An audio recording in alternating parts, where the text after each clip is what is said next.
C'est une tradition indissociable de la Champagne. Les confréries défileront demain dans chaque village pour la Saint-Vincent, le saint patron des vignerons. Et pour évoquer l'événement, on retrouve tout de suite l'invité de ce 12-13.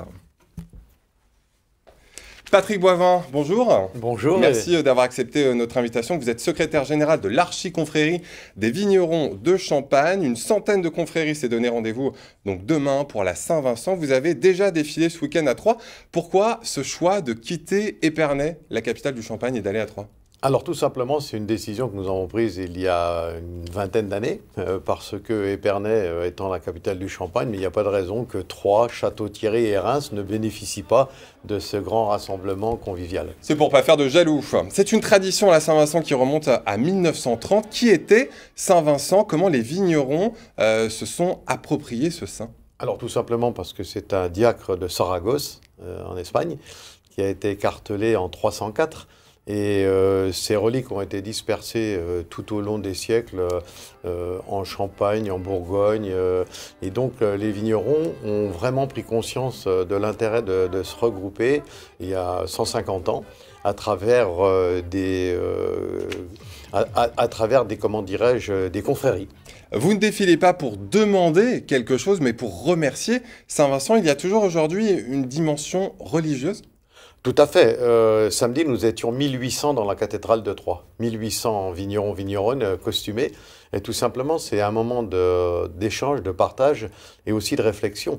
Parce que nos métiers évoluent. Aujourd'hui, nous devons faire face à l'environnement. Et je pense qu'une journée par an, se regrouper pour se retrouver, partager, c'est vraiment extraordinaire. Vous n'aimez pas du tout parler de folklore. Vous détestez ce terme. Vous parlez de patrimoine. Quelles sont les valeurs que vous entendez transmettre ? Alors, ces valeurs sont tout simplement notre histoire qui, au fil des siècles, ont construit la Champagne. Il faut savoir que les confréries sont des filles de la misère parce qu'elles ont été créées pour le phylloxéra, pour la crise de 1911. Donc, il ne faut jamais oublier aujourd'hui, quand vous tenez un bâton, une bannière dans les mains, que vos parents, vos grands-parents vous transmettent quelque chose.